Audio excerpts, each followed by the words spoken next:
Je me souviens de ce jour comme si c'était hier. Moscou était enveloppé d'un brouillard gris d'hiver et l'air sentait la cendre, comme si la ville avait exhalé quelque chose de pourri de ses poumons. J'ai reçu un appel téléphonique tard dans la nuit. La voix dans le combiné était saccadée, mécanique, comme si elle n'appartenait pas à une personne mais à un programme enregistré. Vous êtes donc convoqué. Sujet 42. Rendez-vous au Sokol à 10 Sotrompeher. Ne soyez pas en retard. L'appel s'est terminé avant que je puisse poser une seule question. Sujet 42. J'avais entendu parler de cet endroit, un laboratoire abandonné quelque part près de Moscou, dont on ne parlait pas ouvertement. Certains l'appelaient Bat Bunker, d'autres tombeau. Et ceux qui en savaient 10 quelque chose préféraient se taire. J'ai fait mes dos valises en silence, sans allumer la lumière de l'appartement. Dans ces moments-là, on ne réfléchit pas. On avance, comme une horloge mécanique actionnée par la main de quelqu'un d'autre. La bouilloire n'a pas bouilli jusqu'au bout. Je n'ai même pas fini mon café. Nous sommes descendus dans le vieux puits du bunker un peu après l'aube. Personne n'a dit un mot. Il y avait des militaires avec nous, des hommes silencieux en uniforme noir, dont les visages donnaient l'impression d'avoir déjà vu l'enfer et d'y être retournés plus d'une fois. L'un d'entre eux, un homme avec une profonde cicatrice le long de la joue, m'a lancé un regard que je n'oublierai jamais. C'était comme s'il essayait de voir combien de temps je tiendrais.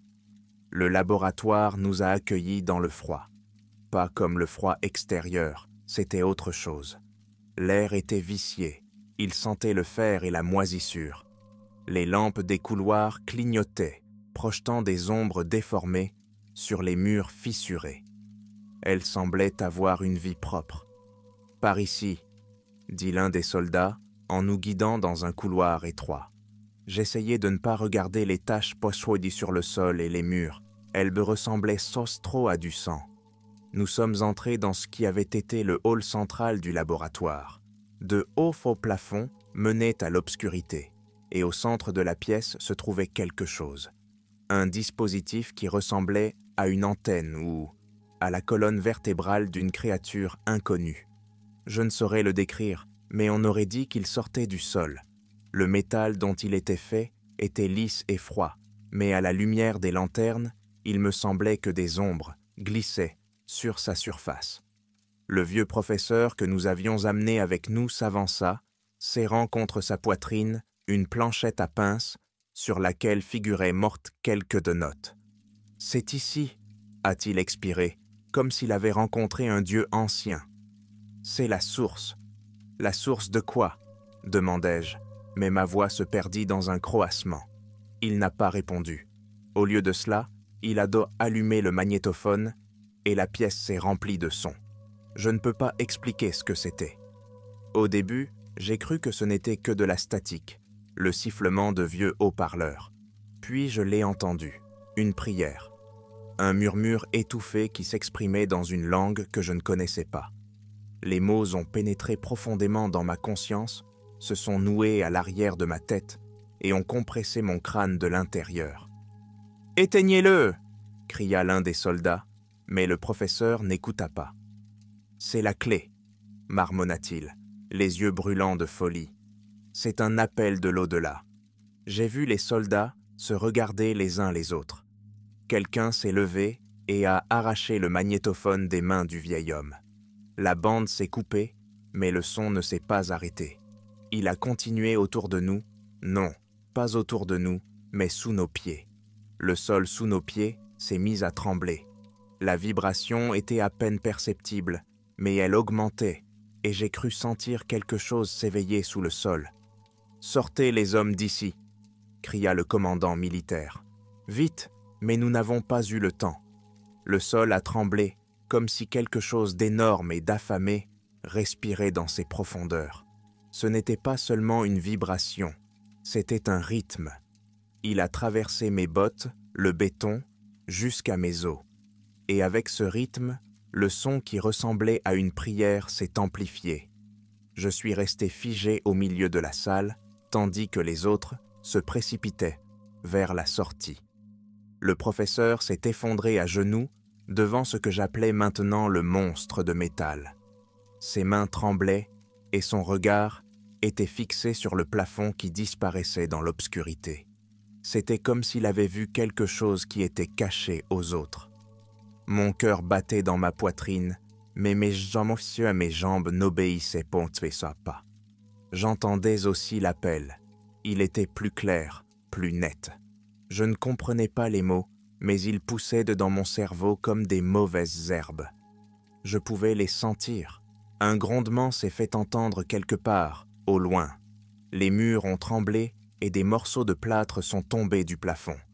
À cet instant, quelque chose a changé.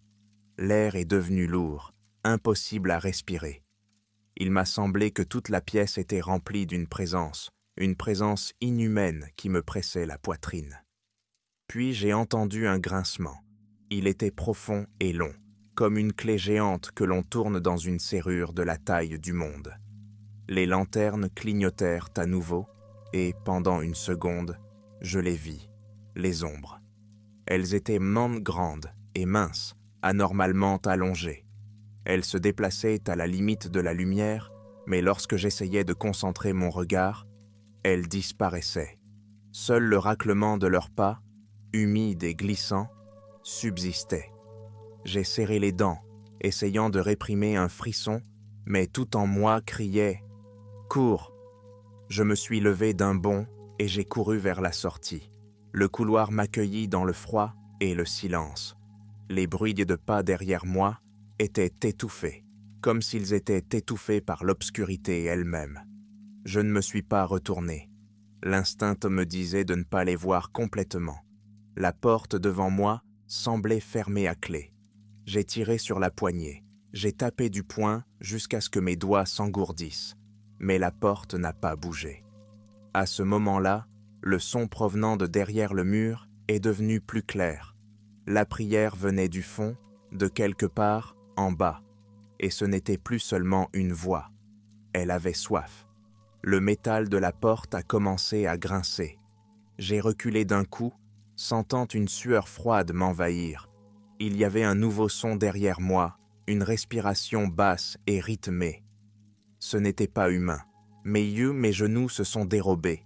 Je me plaquais contre le mur, essayant de ne pas faire de bruit. Les pas se rapprochaient. Ils étaient lents, sans précipitation, mais cela les rendait encore plus terrifiants. La lumière de la torche que je tenais dans mes mains tremblait en même temps que mes doigts. J'ai appuyé mon visage contre le mur, priant Dieu, n'importe quel Dieu, pour qu'il passe à côté de moi. Les pas se sont figés. Le silence régnait tout autour. Il n'y avait que le rythme, ce maudit rythme de pulsation dans les murs de béton. J'ai fait une erreur. J'ai inhalé trop profondément. De l'ombre est y venu un sifflement bas et guttural, juste au-dessus de mon oreille. Je l'ai senti derrière moi. Je ne pouvais pas le voir, mais je sentais l'air autour de moi trembler, se déformer. Quelque chose se déplaçait si lentement que chaque respiration résonnait d'une vibration dans mes poumons. Le monde s'est réduit à 7 secondes, à la sensation d'un regard à l'arrière de ma tête, lourd et aveugle.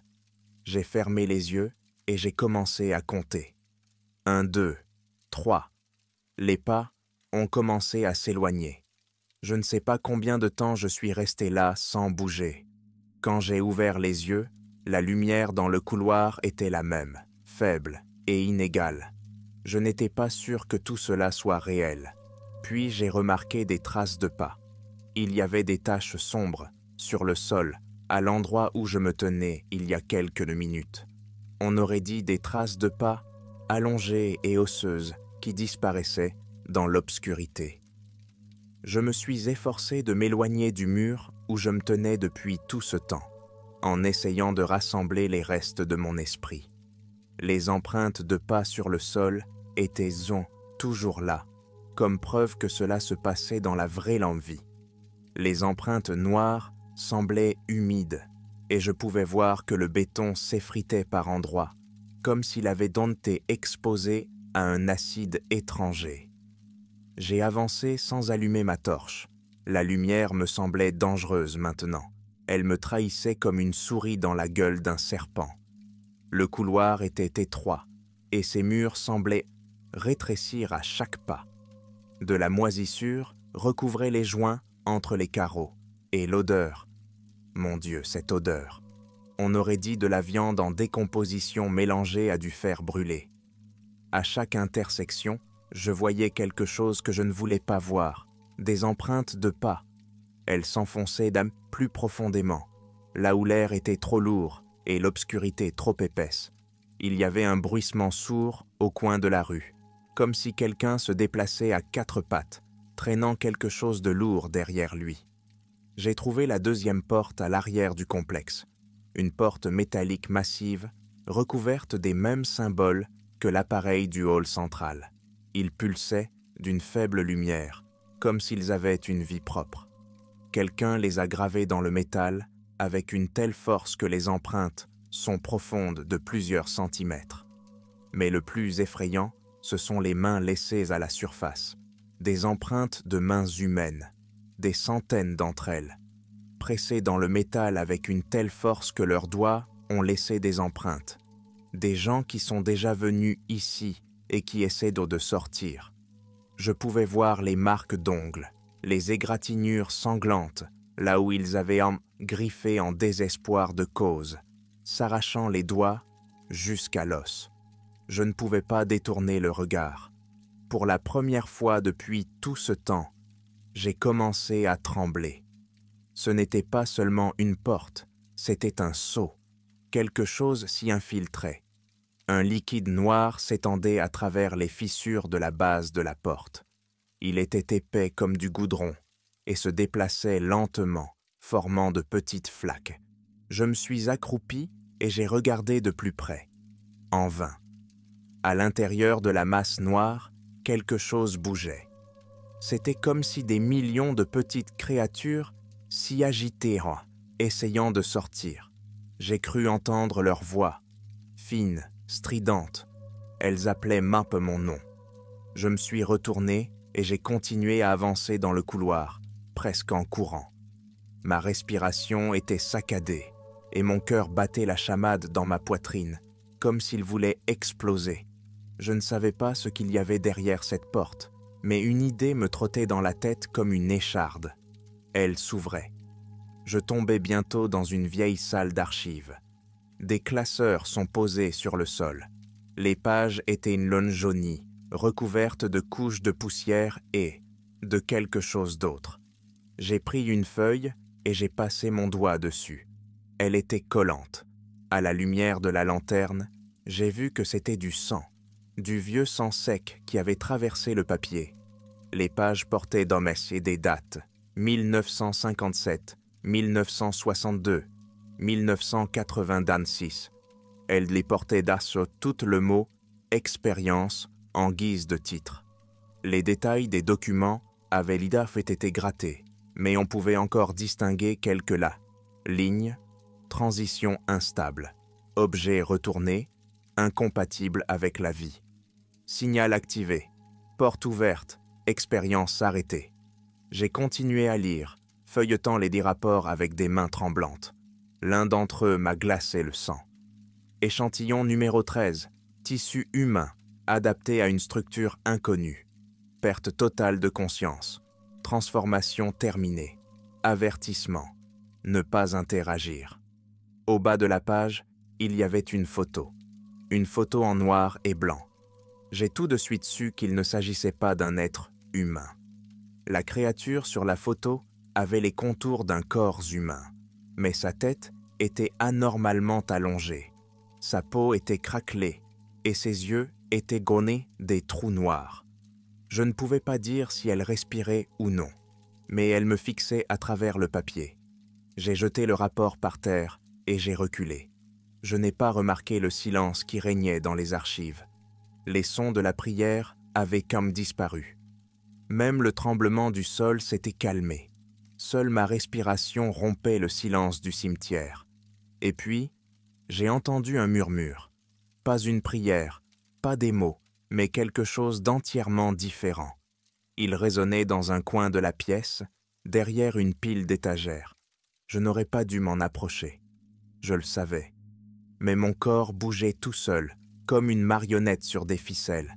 Les chuchotements s'amplifiaient, se fondant en un chœur sans fin.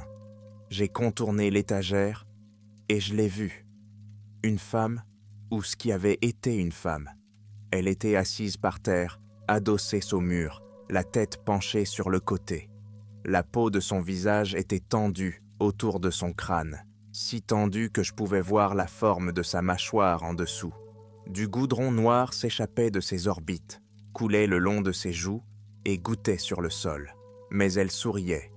Le sourire était large, artificiel, déchirant ses lèvres jusqu'à ses oreilles. Je me suis figé, incapable de bouger. Son murmure est devenu plus clair. « Il te voit ?» La voix venait de quelque part dans sa poitrine, comme si quelqu'un d'autre parlait. La femme a relevé la tête. J'ai vu ses yeux noirs s'illuminer de rouge. Puis elle a bougé. Je ne me souviens pas d'être revenu dans le couloir. Tout ce qu'il me reste de ce moment, ce sont ses yeux qui brillent, d'une lueur rouge dans ses orbites vides, et le murmure qui ne s'est pas estompé, même après que je me sois enfui. Il était avec moi comme un parasite, rampant dans ma tête, répétant les mêmes mots. « Ils te voient, ils t'attendent. » Je courais, incapable de voir la route. Mon sang battait à tout rompre, ma respiration était saccadée et mes jambes tremblaient. Les couloirs se confondaient avec un boyau sans fin, où les murs semblaient d'aube se rapprocher, menaçant de m'engloutir. À un moment donné, je me suis arrêté et j'ai franchi une autre porte en trébuchant. Il n'y avait aucun symbole dessus, juste une vieille serrure, rouillée et couverte de toiles d'araignée. Je tirai dessus et elle céda dans un grincement pitoyable. Derrière la porte se trouvait une pièce, grande, vide, à l'exception de ce qui se trouvait au centre. Un autel. C'était une pierre noire et lisse, tachetée des mêmes symboles que ceux que j'avais vus sur les murs. Il avait l'air ancien, comme s'il avait été là bien avant que les humains ne construisent ce laboratoire. Un homme était allongé dessus, ou plutôt ce qu'il en restait. Le corps était aussi desséché qu'une momie. La peau collée aux os, les côtes ressortaient comme des pointes acérées. La bouche était ouverte dans un cri silencieux, et les orbites étaient creuses, comme si l'on pouvait y tomber. Un liquide noir jaillissait de sa poitrine, formant des lignes lisses autour de l'autel qui se rejoignaient en cercle. Je n'arrivais pas à détacher mon regard. Quelque chose ne tournait pas rond dans ces lignes. Elles bougeaient comme des vers vivants. J'ai de nouveau entendu le murmure. Cette fois, il n'était pas humain. C'était une voix, profonde et ancienne comme la pierre elle-même. Elle provenait de tous les coins de la pièce. « Tu nous as découverts. Vous êtes venus à l'appel. Viens. » Mon corps n'écoutait pas. Je sentais que quelque chose pressait ma conscience, poussant la volonté au plus profond de moi. Pas à pas, je me suis approché de l'autel. À ce moment-là, le cadavre qui s'y trouvait a bougé. Les bras, couverts de peau sèche, se sont lentement levés, et la tête s'est tournée dans ma direction. Un soupir s'est échappé de la bouche vide.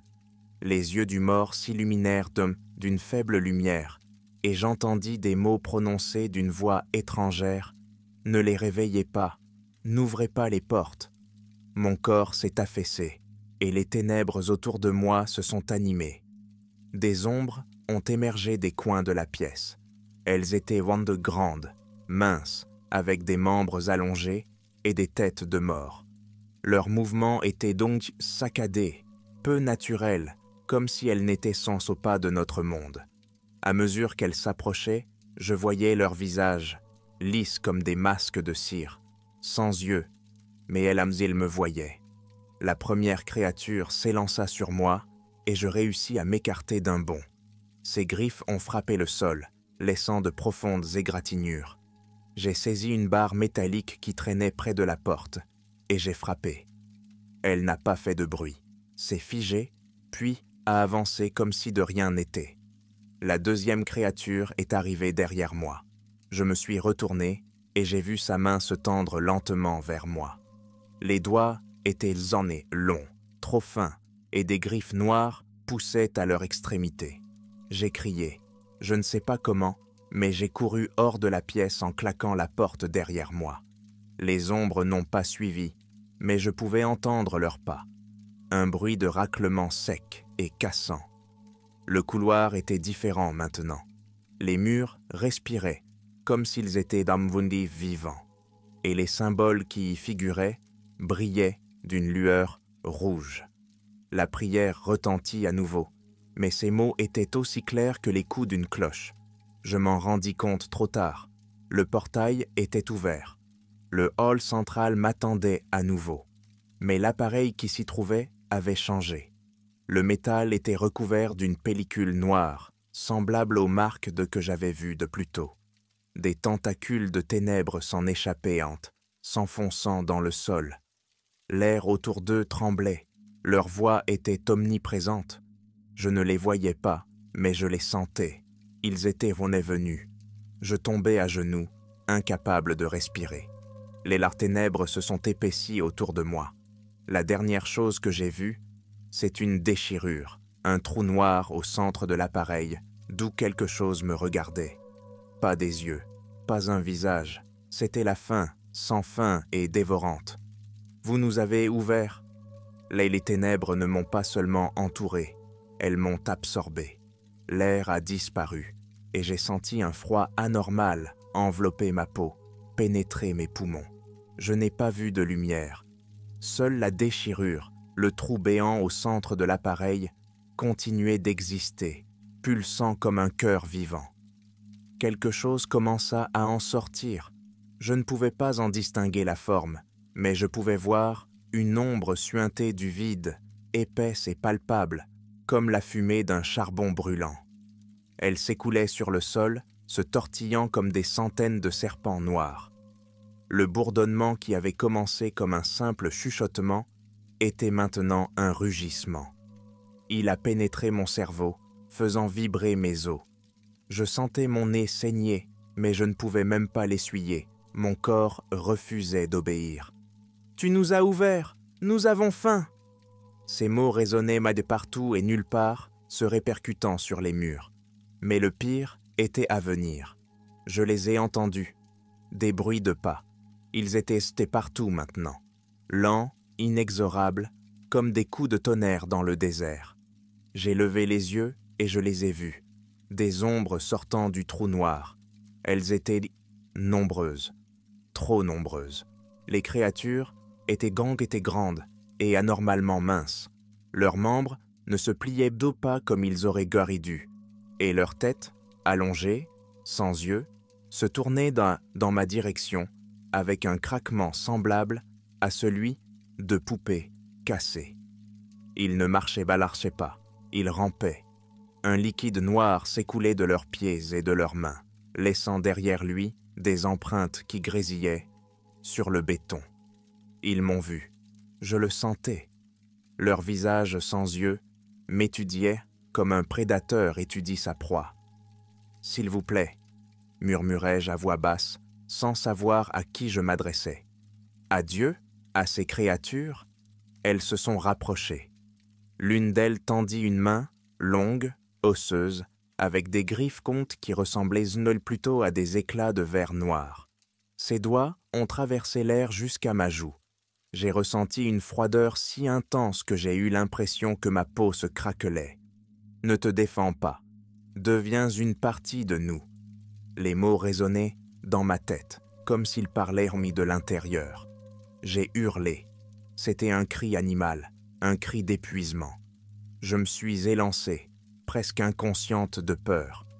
Tout en moi me demandait de m'échapper. J'ai couru dans des couloirs qui n'étaient plus les mêmes. Les murs respiraient, leur surface ondulait. Les ténèbres tourbillonnaient dans les coins et en sortaient des mains, des griffes, des tentacules. J'ai vu des visages plantés dans les murs, défigurés, des cris de douleur contorsionnés. Leurs yeux me regardèrent, pleins de supplications et de terreur. À l'aide, a murmuré quelqu'un à mon oreille. Je n'ai pas écouté. Je savais que ce n'étaient pas des gens. Devant moi se trouvait à nouveau la porte massive par laquelle nous étions entrés. J'ai couru vers elle de toutes mes forces, mais les pas derrière moi ne s'arrêtaient pas. Ils se rapprochaient. Je pouvais sentir leur souffle, froid et mort, comme le vent de la tombe. Je me suis écrasé contre la porte. J'ai tiré sur la poignée, mais elle n'a pas bougé. La serrure était refermée. Je me suis retourné. Au bout du couloir, les ténèbres s'épaississaient. Elles remplissaient puis tout l'espace, inondant le sol et les murs comme un océan noir. Ils en sortaient, des silhouettes en nombre infini, glissant lentement vers l'avant. Au milieu d'eux, quelque chose se dressait. Il était plus grand que les autres, sa tête atteignant presque le plafond. Son corps était comme une ombre, mais le contour des os transparaissait, comme si la lumière se reflétait sur un squelette recouvert de quelque chose de liquide. Ses bras pendaient jusqu'au sol, et au lieu d'un visage, il y avait un vide, un trou noir aspirant la lumière et l'air autour de lui. Il a fait un pas en avant. Tout en moi s'est figé. Tu es à nous, tu as ouvert la voie, les portes sont ouvertes. Je ne pouvais plus respirer.